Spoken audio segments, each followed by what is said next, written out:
Turn that on. Sweet. Yep.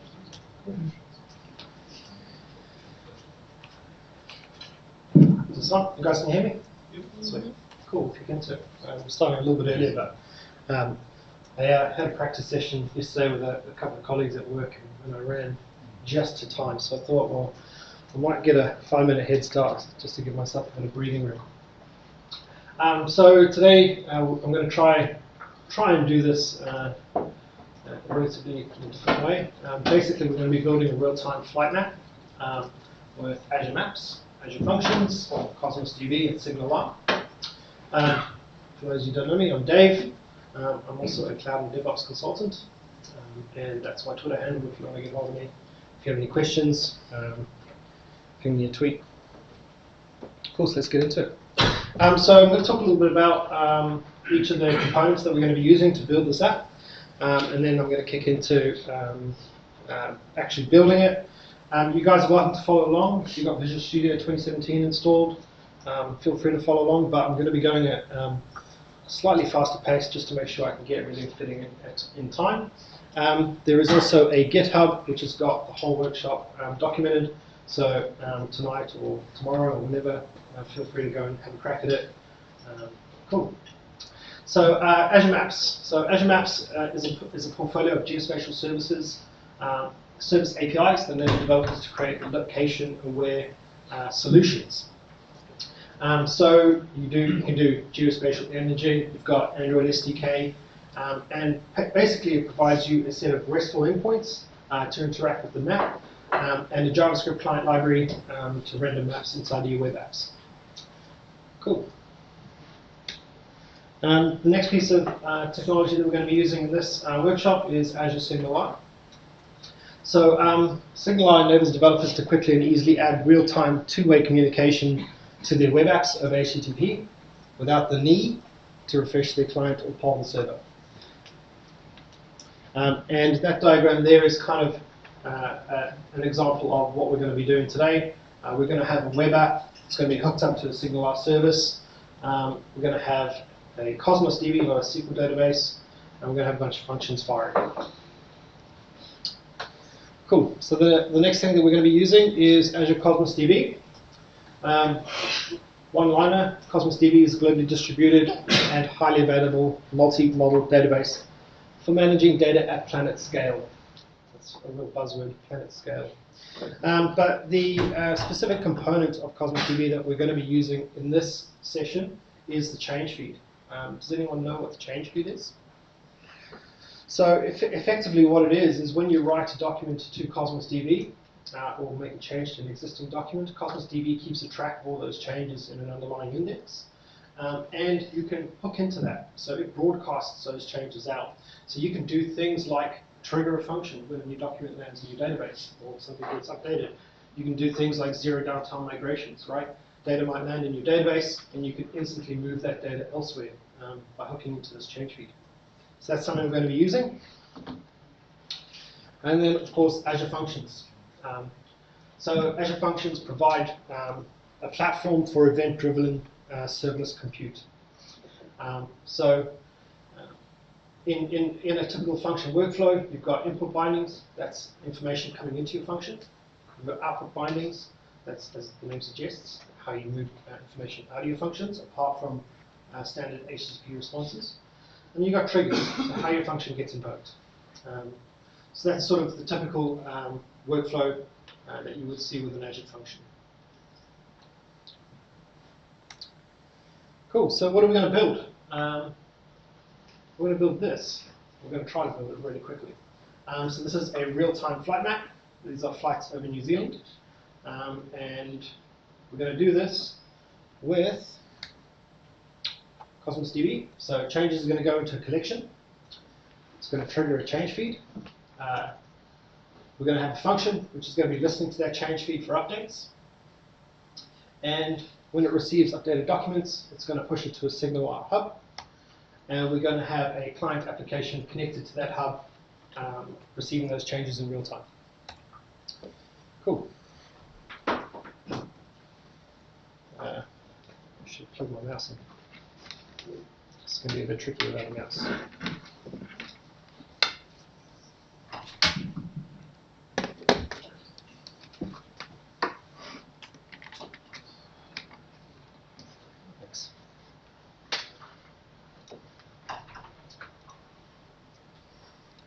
Cool. So can you guys see that? How do I do that? I need to close my presentation. I'm guessing. Cool. So this workshop is up on GitHub. It is posted inside the Global Bootcamp website, so you can jump into the content and go and fetch the workshop for this session. Feel free to follow along. If you want to have a go and follow along actually doing the coding now, feel free to do so. But as I said before, we're going to be moving quite quickly so that we can cover this all off. So let's get straight into it. The first thing we're going to do is jump into the portal. And I might zoom that guy in so you can see it.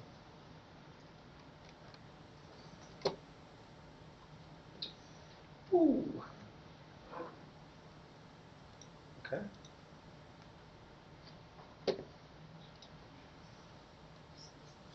Cool. So what I'm going to do is going to just create a new resource group. And we're going to call this DT Global Bootcamp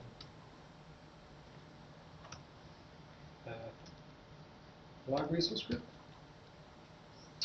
And we don't really worry about where it's created, but Australia East seems reasonable for now. Cool. So we should have a resource group coming up. What I'll do is I'll go ahead and pre-provision the services that we need. So the first thing we're going to need is Azure Maps. So let's jump in here, create a new map.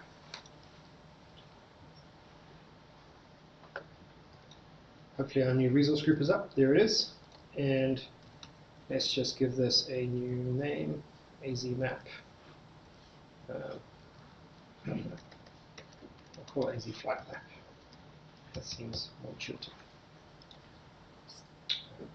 Yes, I've read your terms and conditions. Cool. I provisioned it as an S1. You can provision it as a S0, so there's different pricing tiers. Obviously the S0 pricing tier is cheaper, but you still get plenty of functionality out of the box on the free tier. Certainly enough to do this demo anyway. Cool. The next thing we're going to need is a SignalR instance, right? So jump in here, create a new resource, SignalR service. What do we call SE flight dash SignalR? Drop that in the same one. So for SignalR, you've got two pricing tiers again, standard and a free tier. The free tier, you get up to 20 concurrent connections. You also get 20,000 messages a day per connection, which is more than enough for what we need, and should be more than enough for most simple working scenarios. And the last thing we need to configure there is serverless. So we want to use a serverless instance of SignalR, and that's what that does is it takes care of all the underlying infrastructure that you would typically need to provision if you're using SignalR, like the backplane, right? So this is going to scale up, scale down, do all of that for us out of the box. We don't have to worry about any of that. Cool, so we let that go. And the last resource we need is a Cosmos DB instance.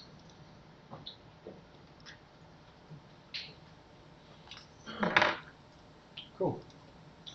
So drop that in the same resource group. We're going to call it DT AZ Flights DB. We're going to use the SQL API. It can stay in Australia East. I don't really need geo redundancy. I don't need multi-write regions. So that's good enough for me. And we'll create that. So that should be all the infrastructure that we need to build our app, just through components.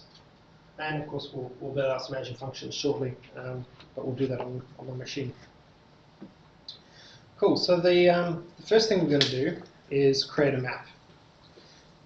So to create a map, we need some HTML. So what I'll do is just create an index HTML file here. Can you guys see that? Do I need to zoom in a little bit? I don't know if I can zoom in and Visual Studio Code. Cool. So again, all the steps to do this are all in here, so you can follow along. So I'm going to just paste in the minimum amount of code that we need to get a map going. So what we have here is some real basic HTML. We've pulled in a style sheet for the maps from the Maps SDK. We've pulled in a JavaScript client for the Maps SDK, and we've also pulled in a JavaScript client for the Maps service. And there's just an empty function there called getMap, and you can see that that loads up a div in my HTML page called myMap. So this isn't going to actually do anything. What we need to do first is create a new instance of a map. And to do that, you need your subscription key from your map service that we provisioned just before. If you just do Control+, that will do it. Control+? Ah, beauty, thanks man. Is that better? Yeah. I'll get rid of the sidebar as well. Yeah? Looks better? Cool. Cool. So we've added this little bit of functionality into the getMap function, and that's just going to instantiate a new instance of a map object, and we need to give it a subscription key. So we'll jump into the service that we've just provisioned, which is the Maps service. Grab our key. Not to worry, I'm going to tear this all down straight afterwards.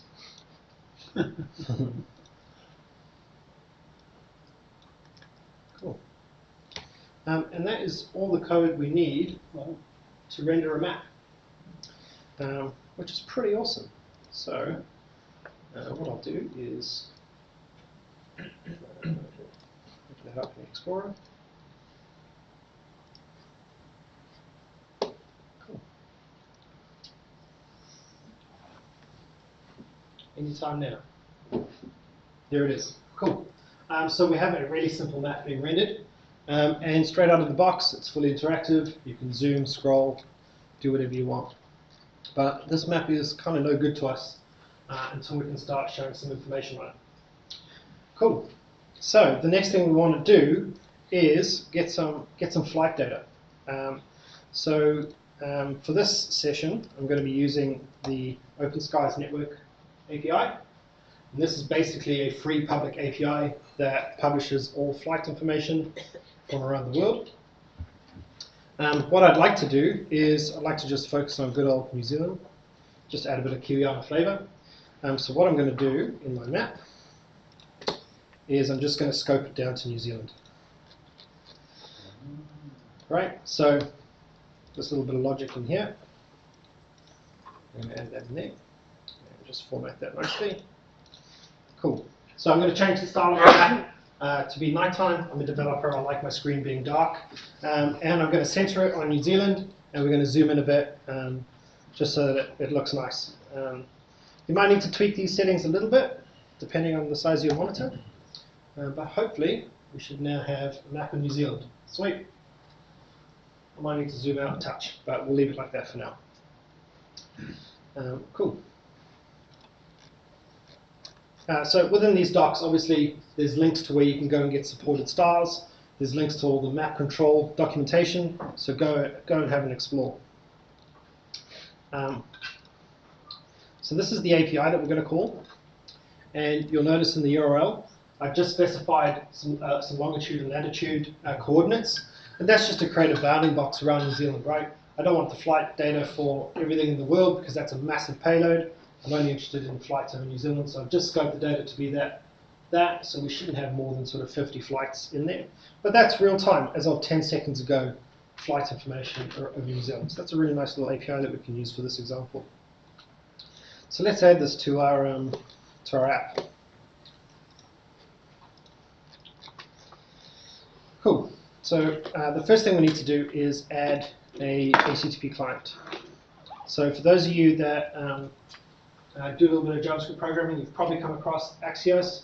It's just a real lightweight HTTP promise-based client, just for making RESTful requests. So that's going to suit our needs perfectly.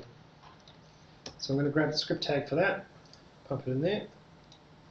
So that's going to grab that dependency for us when we spin up our app. And I've got a little function here, get flight data, which is going to make the same call out to that endpoint that we just tested and return me back some flight data. So let's add that method.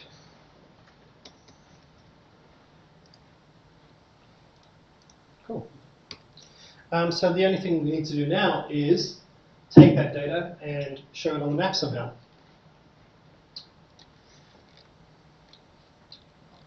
Cool. So here is what we need. I'll paste this in and I will talk through it real quickly. So we want that post get map. Cool. So I've added an event to the map that says, hey, when this map's ready, start drawing up some images. So you can see I've got a plain icon that's being hosted up in blob storage. I've just created a PNG and that's just being statically served up from blob storage. And that's being added to the map's list of sprites. We then create a data source, which is where the flight information is going to be housed within the map's service. We create a symbol layer, which describes how that information is going to be presented on the map. So, we're saying we've got a plain icon. I want to scale it down to 0.008, the size of the icon. I want to get something called get rotation. We'll cover that in a minute. And I want to add some text. And then a little bit further down, we've got this call to our get flight data method that we just added in. So I'm going to make a call to the get flight data, and I get a response back. For each of the flight objects within that response, I'm going to create a new shape, which has got a longitude and a latitude. I'm going to add the name of the flight, the altitude of the flight, and I'm going to set something called rotation. So that's just the direction that the flight is traveling in, so that I can spin the icon into the right direction, so that when it's rendered on the map, it looks like it's going the right way. Otherwise, we'll have a whole bunch of planes all facing up. Should be kind of weird, right? And that should be everything we need to get some static information rendered on our map. So let's jump back in here. Refresh that. Ooh! So we got some information, but we don't have any icons. And I suspect I know what I've done wrong here. So yesterday, in my infinite wisdom, I decided to tweak my thing and changed the URL to the PNGs. So I'll grab that. I'll just fix that up real quick. Cool. It wouldn't be a demo if things didn't go wrong, right? Still not working. What's happening? I probably need to clear the cache. There we go. Sweet. So we got our flights. So those are the flights currently over New Zealand. The icon's kind of rotated in the right direction. We've got a bit of information about the altitude. But it's kind of boring, right? Because it's not really moving. And if I want to get an update, I've got to refresh the browser. Who they belong to. What's that? Identifying who they belong to. Yes, so that is included in the payload. So Australia, New Zealand, etc. It doesn't actually give you it's got the tail number, so I guess that's Jetstar, I'm assuming, in New Zealand, maybe. But yeah, and we could add that information to the map if we wanted to. For simplicity, I've just got flight name and the altitude. So, how do we make this real time? And that's where Azure Functions come in. So what we're going to do is create a new project. And I'm going to call this Global Bootcamp Flight Data App. That seems reasonable to me. And for the first function we're going to build, we're going to use a timer trigger. So a timer trigger is basically a function that is executed on a schedule using a cron expression. Those of you that have used cron expressions before, that's this little guy over here. that represents seconds, minutes, hours, days, weeks, years. So the default is set to 5 minutes. I want to make it go a little bit faster than that, so what I'm going to do is I'm going to say every 10 seconds I want you to give me some new flight data. Or I want you to fly. And maybe I'll zoom in on this guy as well. Does that look a bit small? Yep. Cool. So that's just scaffolded out a timer trigger function. It's called function 1, which is kind of, yeah, not great. So I might just rename that to flight data poll. And for whatever reason, Visual Studio doesn't also rename the file when you rename the class, which is kind of strange, but cool. So what we'll do is we'll spin that up and make sure that that's running. So for those of you that have never seen an Azure function before, this is an Azure function, right? And it's on a timer schedule, and it's going to execute every 10 seconds. And it's not happy about something. Just allow access. Cool. So you can see when the function spun up, it's giving me an indication of when it's going to fire. So every 10 seconds, so in a couple of seconds, we should see an execution. There we go. So the function executed, flight data poll, and it was successful. Not very useful, but it's working. So let's go and add some logic to this guy to go and get some flight information. So we're going to use the same endpoint that we just used before, but we're just going to call it over and over again to get updates.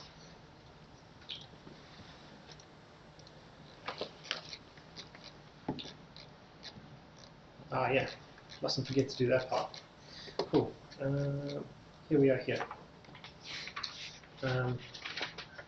Okay, so the first thing we need to do is jump into our database that we just provisioned and actually create a database and a collection for our data to be stored in.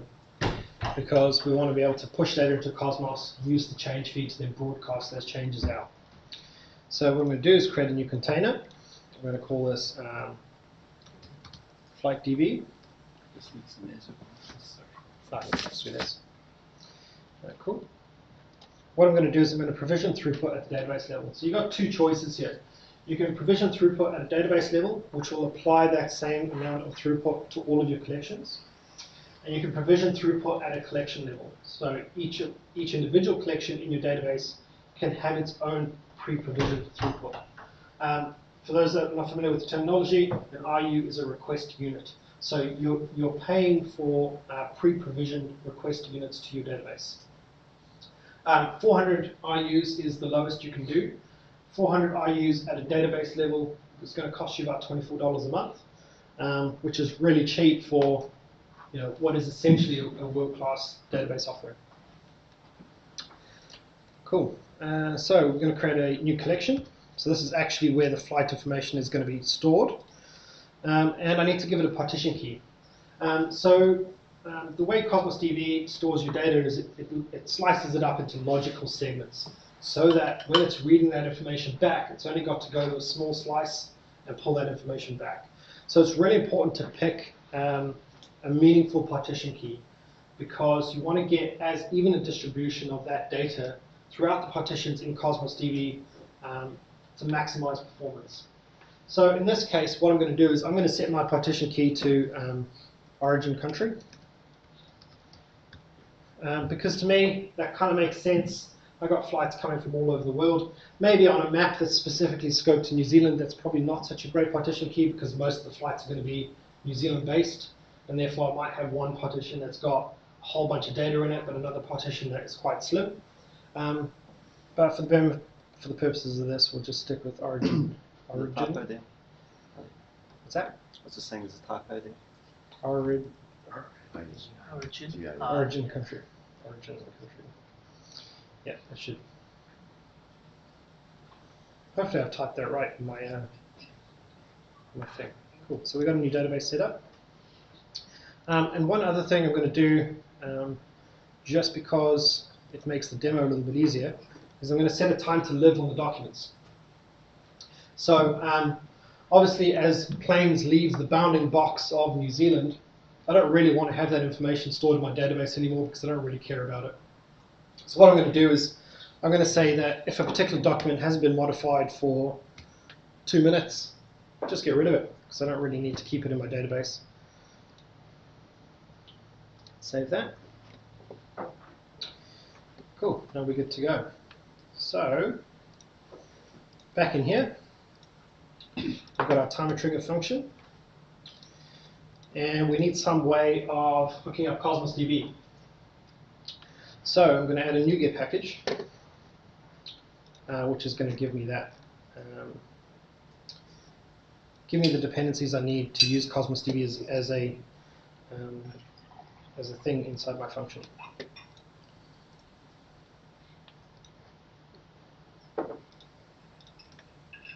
Hopefully this is relatively quick. There it is. I'm not really interested in the pre-release, I'm just going to grab the latest stable version. Yep, I'm happy for you to do some stuff.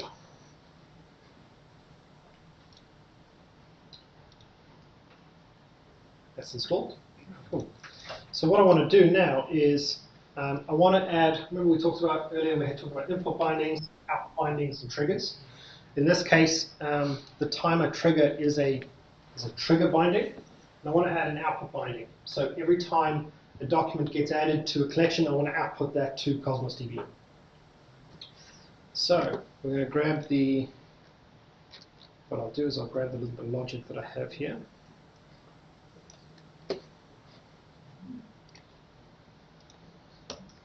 Cool. So this is a Cosmos DB output binding.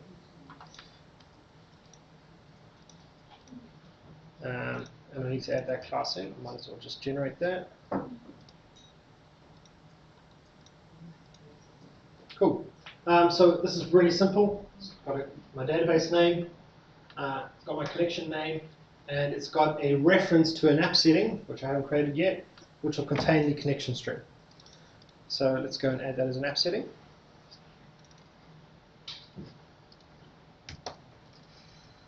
And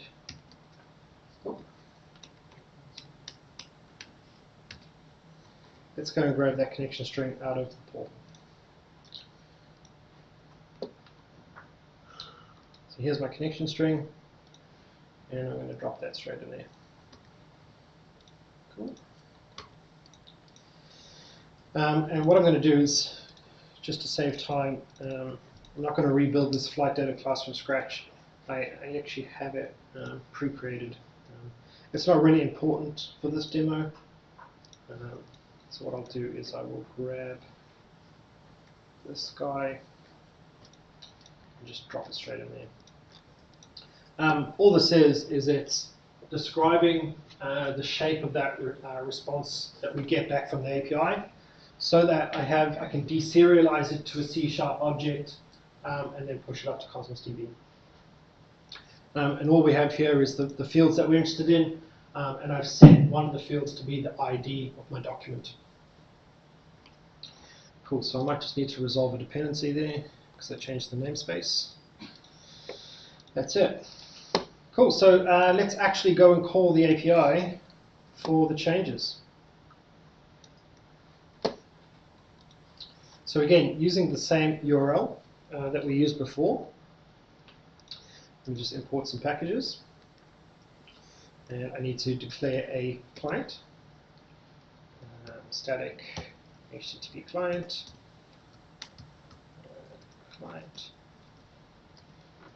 HTTP client. Don't judge my coding. And we'll make the method async because that's what it wants. And we'll import Soft as a dependency. Right. Cool, so let's just look at that quickly. So what we have is we have a HTTP client. It's going to go and make a request to that OpenSky URL. It's going to get back a response. It's going to deserialize that response into the root object C# class that we just created. And then for each of the objects in there, we're going to go and create a new flight object and store that in the database.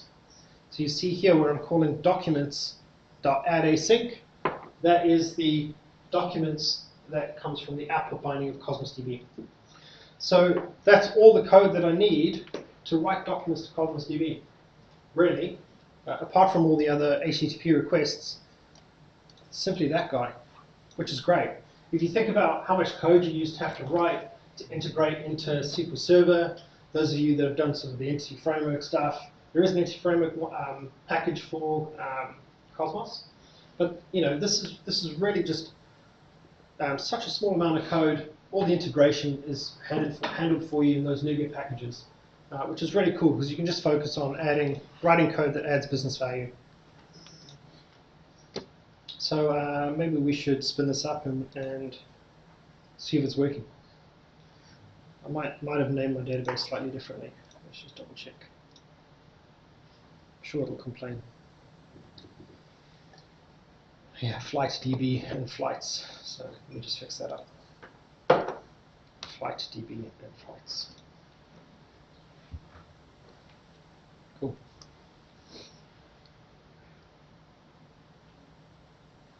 Cool, so that's on the schedule. Wait for that to execute. That's executed. And total flights processed 43. Let's jump into the database. Fingers crossed, we have some data. There we do. Cool. So there's our flight data sitting inside a Cosmos DB. I hope you can see that. It's a little bit tricky. What I can do is I can collapse that. Cool. So we've got a bunch of documents in there. Sweet. So we've got a timer triggered function. It's executing on a schedule. It's calling out to the OpenSkies API, fetching the latest bit of data, pushing that into a Cosmos DB. If a piece of data hasn't been modified for at least 2 minutes, it just gets removed because we're constantly updating the data set, so we don't really care about data that goes stale. Plain slang. Yeah, plain sailing. Good one. So the next thing we need to do is we need to have a way of listening to these changes through the change feed and pushing those into SignalR so that we can then connect our client app to the SignalR hub and hopefully magic happens. Did you hear the rotation? What's that? Which one was the rotation? So in the data set it's called True Track. Ah. I renamed it to rotation in my front end because that was kind of more meaningful to me. Okay. But yeah, True Track is the rotation of the plate. Cool. Awesome. Hey, do you want to quickly talk about why you use static variable there for the HTTP client? Yeah. Because that's Well noticed. Cool. So what William was talking about there is I created this static HTTP client. And why did I do that? Why didn't I just do it inside here, inside the function application? So this is something that William and I actually fell into when we were working together on another piece of work. HTTP client is really expensive to instantiate. And so if you think about functions being executed every 10 seconds, or you think about functions that might scale up to thousands of requests a second, if every single invocation you're creating a new HTTP client, your performance is just going to tank. So here we just create a static HTTP client which is scoped to the lifetime of the function, and we just reuse that client for every invocation. It just gives us a performance boost. Nice one, William. Cool. So we need to add a new function. And we might call this one flight data change feed.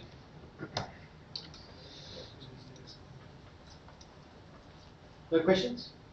Let's go back to, you say you got static HTTP, but you've got it as now it's a new one.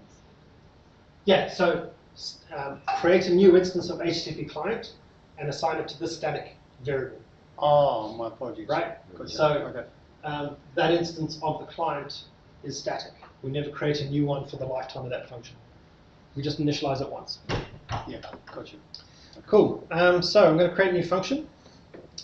I'm going to reuse the same connection string because we're going to connect to the same database instance. My database name was FlightDB, and my collection was flights. And we're going to use the Cosmos DB trigger. So we're talking about before, document lands inside Cosmos DB, and we're going to listen to the change feed for updates, and that's exactly what the Cosmos DB trigger is. Every single time a new document lands inside of that change feed, it's going to invoke our function, and it's going to give us that document, or collection of documents. So let's let that just scaffold up, super quick. And that's all the code we need to listen to those changes. So if I fire this up now, we should have that timer trigger function execute, and we should have some notifications about, maybe I should make it 5 seconds instead of 10 seconds so we don't have to wait so long. Whoa! We have red. Ah, I know what I've done. So there's this collection here called leases. So the Cosmos DB change feed writes those changes to a separate collection. And in this case, I'm telling the trigger to listen for a collection called leases. And what I haven't done here is I haven't created a collection called leases. So that's why the function failed. Fortunately, the SDK has a little method or a little flag, create lease collection if not exists. I'm just going to set that to true. So you can create as many different collections, lease collections, and you can have different functions listening to the same change feed, but being at different intervals of those changes. So you can have the same function or several functions listening to multiple instances of different change feeds. And all you need to do is prefix the name of that lease collection with your function name. Cool. So cool. Four documents were updated in my database. So we had 42, and then we had 4. We might execute again, and we might have slightly less or slightly more. Let's have a look.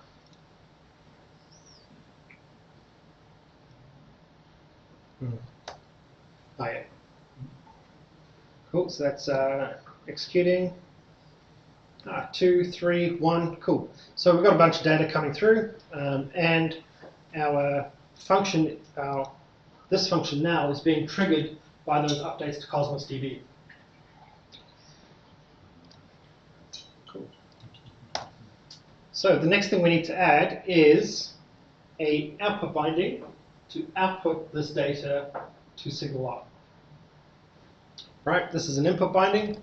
It's information coming into our function. We're going to create an output binding to push information out of our function.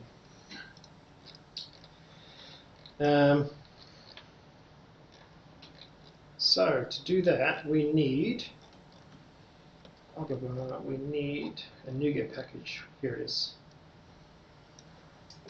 So this is the SignalR functions extension. So we'll just add this guy to our project.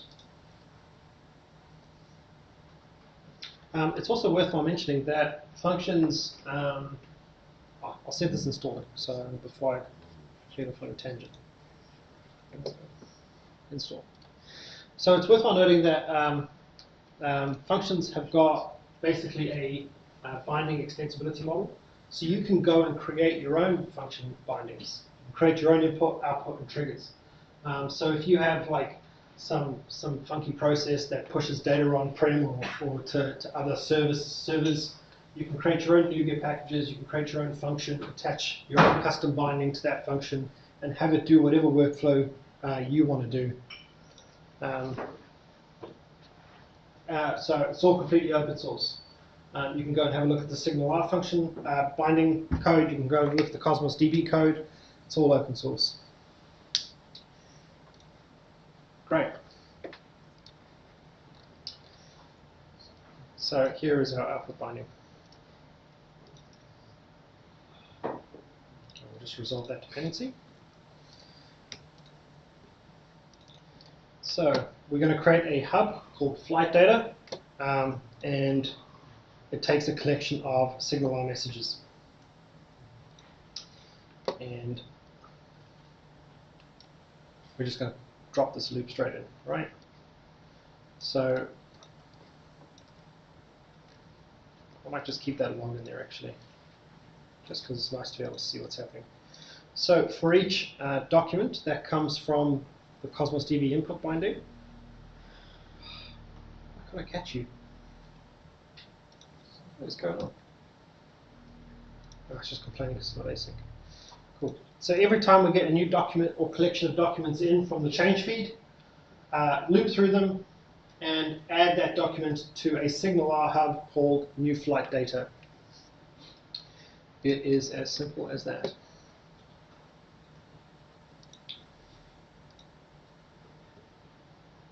So let's spin that up and check it's all working. So what I haven't done is I haven't specified a connection string for SignalR. So my function doesn't know which SignalR instance it should be talking to. So let's go ahead and grab the keys for that.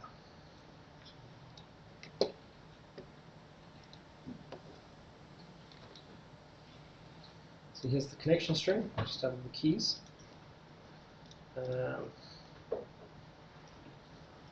the end? No, I don't usually use this keyboard, so let's just check it.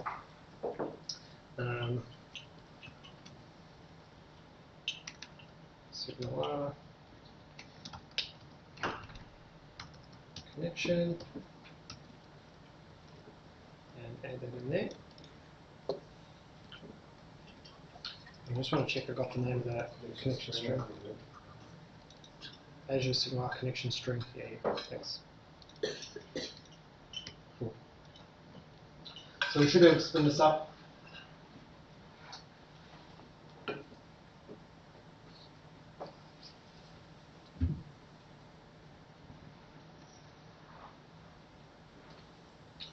So there we go, we executed, documents were modified as 50. So that looks like everything's working. We could jump into SignalR, go and have a look at the monitor. Usually it takes about 5–10 minutes for information to appear inside the monitor. But we should have some stuff streaming through there, but in the interest of brevity, we'll just skip that step for now. So we have one more thing to do. There's two types of bindings for SignalR. There's an input binding and there's an output binding. What we just created here is an output binding. We're going to take that information and we're going to output it to a SignalR hub. We also need to create an input binding. And the input binding is simply an endpoint where a client's going to connect to. It's going to get the URL of the SignalR service and it's going to get an access token, which is just a short-lived JWT token, which grants that user, that client, access to the SignalR service for that amount of time. So we've got one more function to create. We'll call this one SignalR info. And it is an HTTP triggered function. Given it a funny name. By convention, negotiate. By convention, SignalR functions, the SignalR input binding should be called negotiate. That's what the SignalR JavaScript client is expecting to call when it's looking for a URL and access token for SignalR. So this is just going to be a post, so we don't need to worry about that. And something else I'm going to do is I'm going to set this to anonymous. So when you're running locally, so you've got different authorization levels. You've got anonymous, which basically says everyone can use this function. You've got function authorization level, which means you need a key from Azure to invoke the function. And you've got admin, which is, I'm not entirely sure, I think you need like an admin key or something. When you're running locally, you can have this set to whatever you want. It'll just be treated as anonymous. Because locally, you don't have an Azure function key to execute this function. But once you deploy it to Azure and you start seeing some 401s, it's probably because you've got that thing set to function and you're not passing in the key with your request. Go. I do. I should update that. Both will work, but for simplicity, anonymous. is going to make the most sense. Get rid of all of that. So all we're going to do is add our binding in the same way we've added all the other bindings.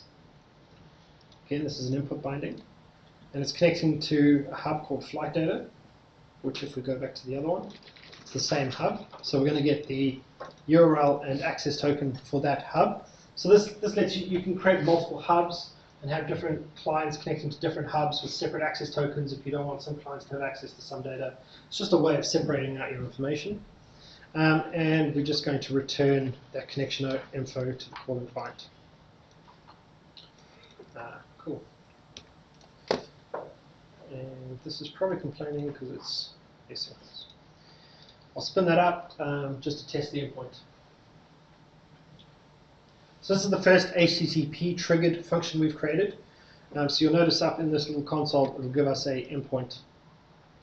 Typically all functions on your local machine will run on port 7071. So if we just go to that location, negotiate, there we go. So that's the URL to my SignalR service. It's probably really small. And an access token, which is just a simple JWT, and it's got a expiry of about an hour, as far as I know. We can plug that into JWT.io and inspect it, but we don't need to. You've just missed the queue. Did I?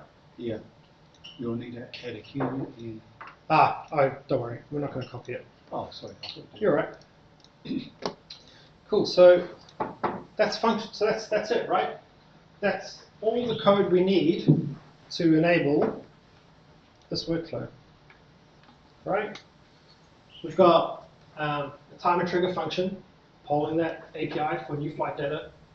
We've got a Cosmos DB trigger function listening to changes on that change feed and pushing those changes onto a SignalR hub. And we've got that SignalR input. Output binding, input binding, which is giving us connection info for SignalR so that our website can connect with an access token.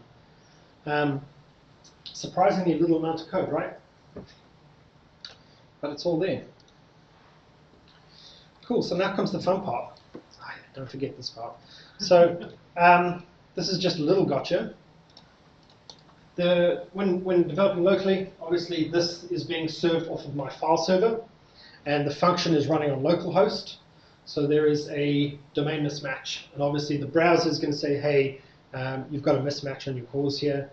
So all I'm doing in my function is I'm saying, just set the cause policy to star, allow everything. So we'll just add that to the, so all traffic on port 7071, just open up the cause. And that's just so that our browser can talk to the functions. Cool, that's it. So let's see if we can make these planes moving. That would be cool. Otherwise, this whole thing's been pointless, right?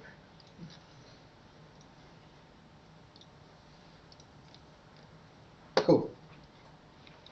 So the first thing we're going to do is we're going to pull down the SignalR JavaScript client as a dependency for our web app. So again, in the same way we did Axios just before, we're going to add SignalR.js. And then we're going to add two methods.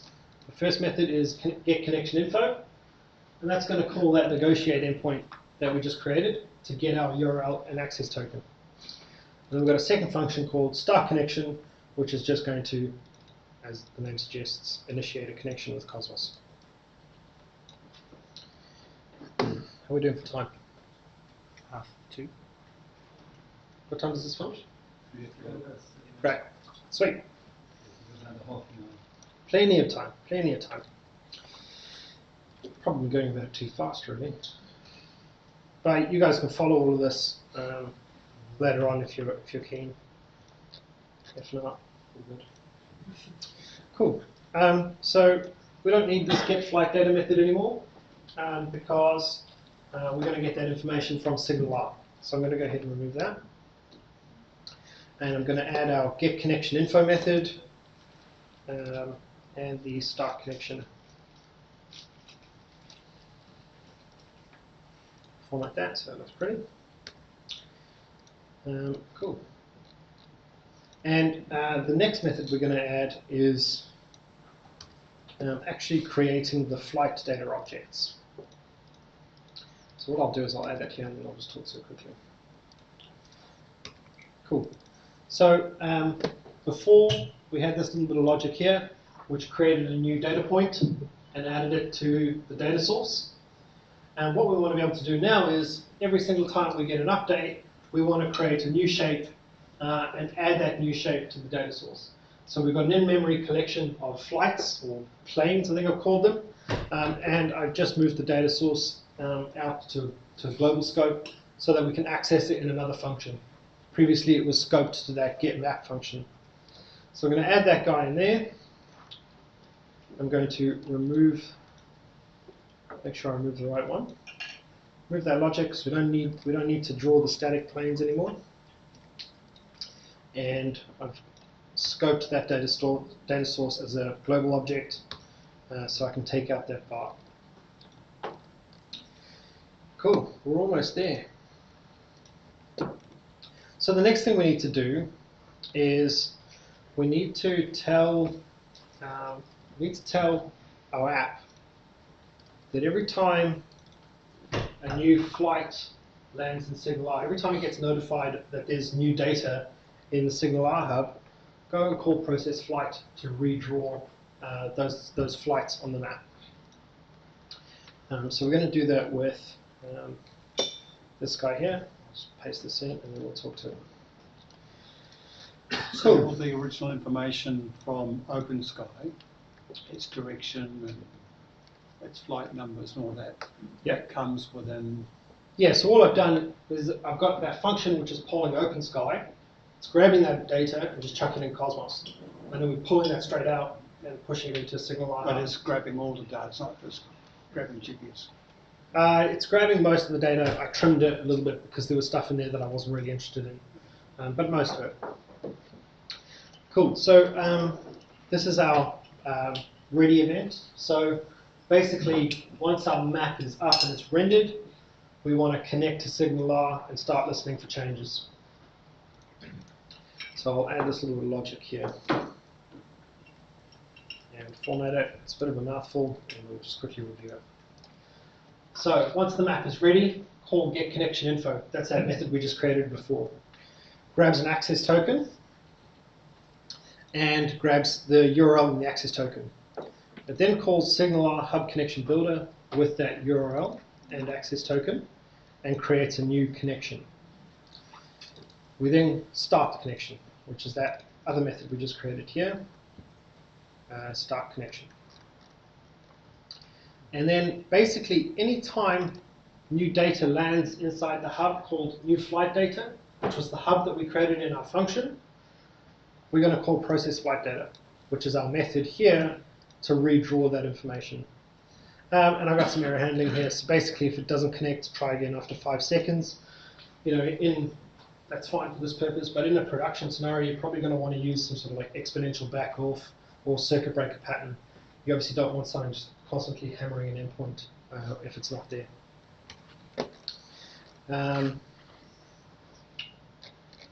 Fingers crossed, I guess, as they say.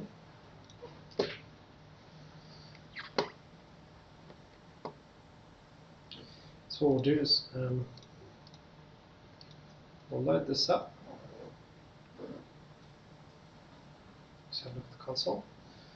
So you can see it connecting, and it's connected to the WebSocket, and it's listening for changes. And we've got some flight data, and we got flights being rendered on the map.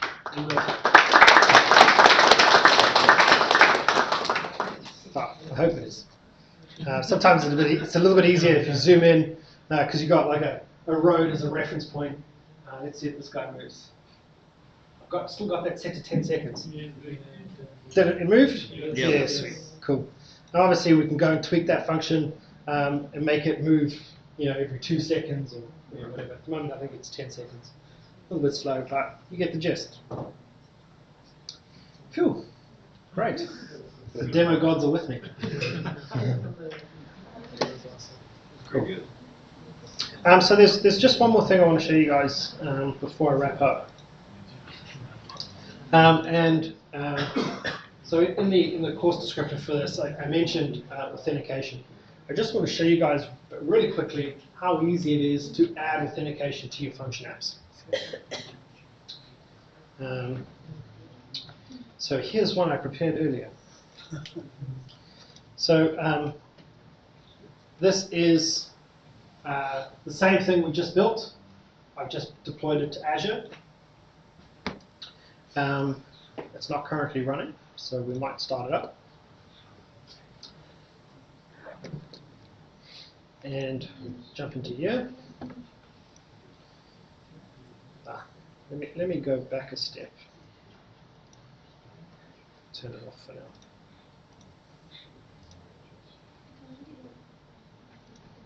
Cool. So once you've got your app deployed up into Azure, this is kind of the portal that you're going to see. It's got my function app, and it's got the list of functions that we've created. So, I want to go and add some authentication. I don't want anyone just to be able to connect to this. I want to add AAD or Microsoft or Google, or whatever. So this is really simple to do, and it's often overlooked. So what you do is you come over to Platform Features, and you head on down to the Authentication and Authorization thing, and you turn it on. And in this instance, I've got Azure Active Directory pre-configured. But what I'll do is I'll just break that and re-add it so we can see.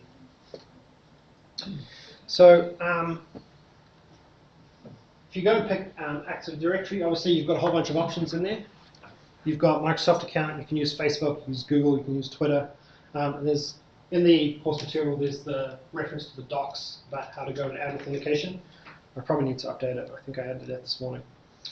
In my case, I picked Active Directory. I just picked Express. Is that the right one, Rory? And what that's going to do is it's going to go and create a new app registration. An app registration is effectively an account for your application, which has a service principal under the hood. Which has a what under the hood? Service principal. Basically bound to a service principal inside Active Directory. Basically, that's it. If we go and have a look at, I might just duplicate this tab. New tab.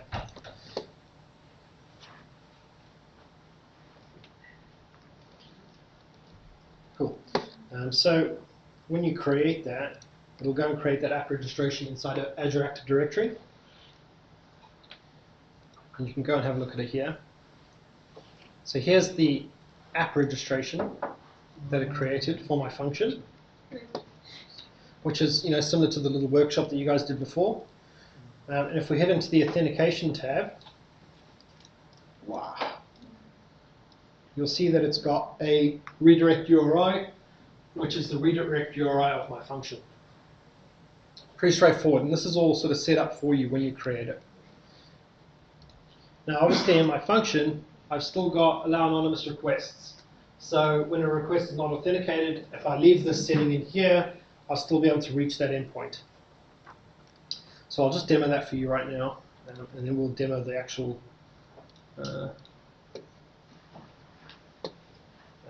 authentication flow. So I've got authentication turned on, but I'm still allowing unauthenticated users to hit my back end. Where is it? Here we go. So this is my function inside Azure. Call negotiate. This should be fairly familiar. Might still be spinning up. Maybe the network's slow.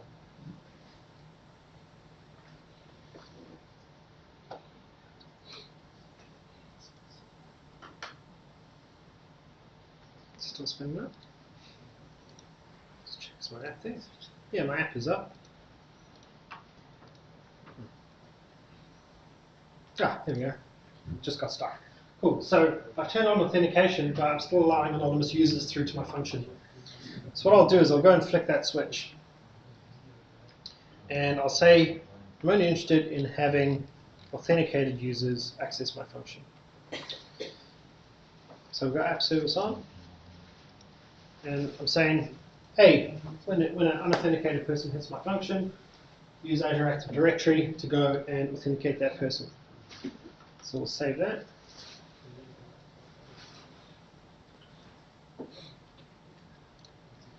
Now if I,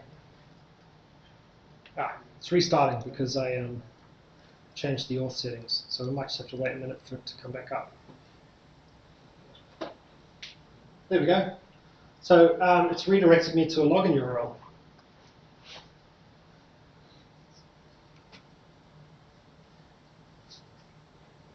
Wow, the network is desperately slow. And because I'm already signed in, it's redirected me back to my function, and I'm authenticated. And to prove that I'm authenticated, what I'll do is I'll call the endpoint. I don't know what it is off the top of my head.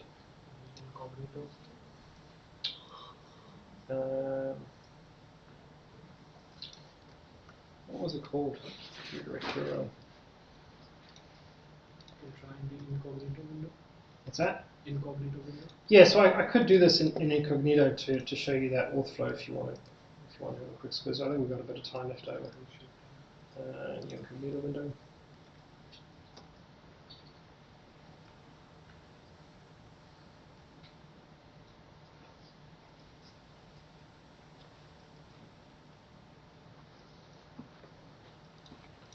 The network's just taking a little bit. I should have just left it at the real-time flight maps, right? It's going so well.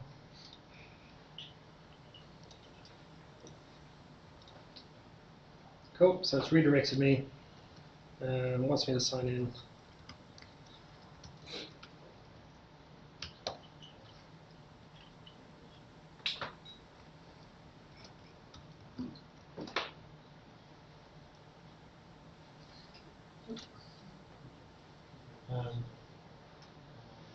And that should, once it's authenticated, redirect me back to my function.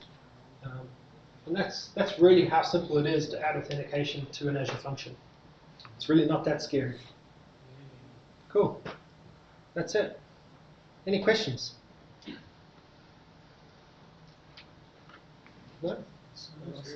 Cool. Thanks, guys.